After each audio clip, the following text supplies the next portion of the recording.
네, 안녕하세요. 테크스낵입니다. 오늘은 우버의 다양성에 대해서 한번 살펴보겠습니다. 우버는 우리가 모두 잘 아는 것처럼 승차 호출 서비스죠. 카카오 택시 같은 게 이제 우버예요. 네, 해외에서는 우버를 굉장히 많이 쓰고 있잖아요. 근데 이게 우리가 우버 하면 모빌리티 서비스를 떠올리는 것처럼 우버 비즈니스에 있어서 이 모빌리티 서비스는 거의 가장 핵심적이었습니다. 모든 매출이 거의 다 이제 그 모빌리티 승차 호출 서비스에서 발생을 했죠. 2020년 1분기만 보더라도 그 매출이 거의 대부분이 모빌리티에서 나왔는데 모빌리티 매출 비중이 80%였다라고 합니다. 그러니까 완전히 몰빵이었던 거죠, 몰빵. 이런 우버의 어떤 그 편향됐기보다는 한 가지 영역에 집중했던 이 비즈니스 전략이 이제는 조금씩 다양화되고 있고 이제 그런 노력이 조금씩 결실을 맺고 있는 것 같거든요. 올해 1분기를 보면 모빌리티의 매출 비중이 총 49%까지 감소를 했습니다. 2020년 1분기, 그러니까 3년 전에는 이게 80%였잖아요. 근데 이제 올해는 이게 49%, 50% 미만으로 떨어진 거죠. 전체 우버의 매출은 증가했으니까 매출 공헌도가 감소했다라고 할 수 있는 거예요. 그렇죠? 전체 매출이 증가하면서 모빌리티 비중 역시 증가했다라고 하면 공헌도가 유지되거나 증가했다라고 할 수 있겠지만 전체 매출 대비 모빌리티가 차지하는 비중은 떨어졌으니 매출 공헌도가 어느 정도 감소했다라고 이제 볼 수가 있는 건데요.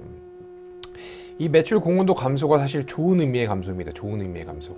앞에 말씀드렸던 것처럼 좀 비즈니스를 다양화하기 위해 우버는 계속 노력을 해왔거든요. 그리고 올해 1분기 매출 중에 모빌리티가 차지하는 비중이 49%까지 떨어졌다라고 했잖아요. 그러면 그 빈 부분을 누군가 채웠을 텐데 그 부분을 이제 딜리버리가 채웠습니다.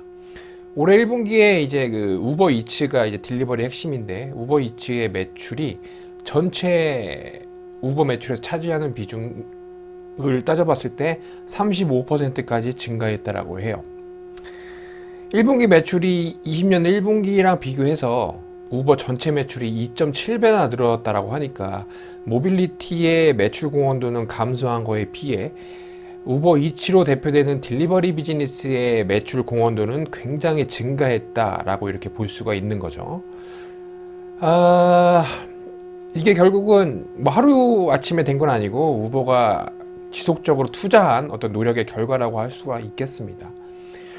사실 우리가 모두 락다운을 겪었잖아요. 그 락다운 기간 동안 당연히 밖으로 못 나오니까 우버의 핵심 비즈니스라고 할 수 있는 모빌리티, 승차 호출 서비스에 대한 수요가 급감했습니다. 급감.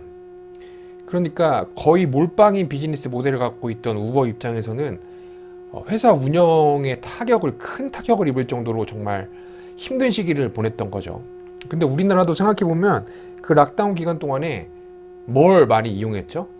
집에서 스트리밍 서비스 많이 보고 배민이나 뭐 다른 서비스로 음식 배달 엄청 시켜 먹었잖아요. 우버도 그 부분에 집중을 하기 시작했어요. 그 락다운 시기 이후부터는 딜리버리에 역량을 집중을 했거든요. 사람들이 어차피 집에서 많이 시켜 먹으니까 그쪽 우버 이츠 쪽을 강하게 드라이브 한 것이죠. 그 결과가 조금씩 나타나기 시작하는 거고요. 2020년 1분기부터 2021년 1분기 이 1년의 기간, 그 락다운이 지속되었던 이 1년의 기간 동안 우버이츠가 포함된 딜리버리 비즈니스 그 영역의 매출은 이 1년 동안 230%가 급증을 했습니다. 어마어마하게 급증한 거죠. 이러다 보니까 어마어마하게 급감했던 모빌리티 비즈니스에서의 어떤 매출 손실을 딜리버리가 채울 수 있게 되었으며 결과적으로 아까 살펴봤던 것처럼 올해 1분기에는 이 매출의 비중이 35%까지 증가를 하면서 모빌리티 비즈니스 49%대 딜리버리 비즈니스 35% 우버에 있어서 유의미한 그 영향을 끼치는 비즈니스의 한 축으로 성장을 한 것이죠. 그래서 모든 비즈니스가 한쪽에 몰빵되기보다는 다양화되면 좋아요. 다양화돼야 변하는 환경 속에서 조금 더 잘 적응을 하고 헤쳐나갈 수가 있고 조금 더 크게 성장을 할 수가 있을 테니까요. 앞으로 우버의 비즈니스가 뭐 광고도 하고 있고, 그리고 뭐 다른 측면에서 우버가 그 물류도 하고 있죠. 물류도 하고 있으니까 어떤 방향으로 이 비즈니스를 좀 더 다양화하면서 사업의 전체 캐파를 키워나갈지 한번 보는 것도 재밌는 사안이 될 것 같습니다.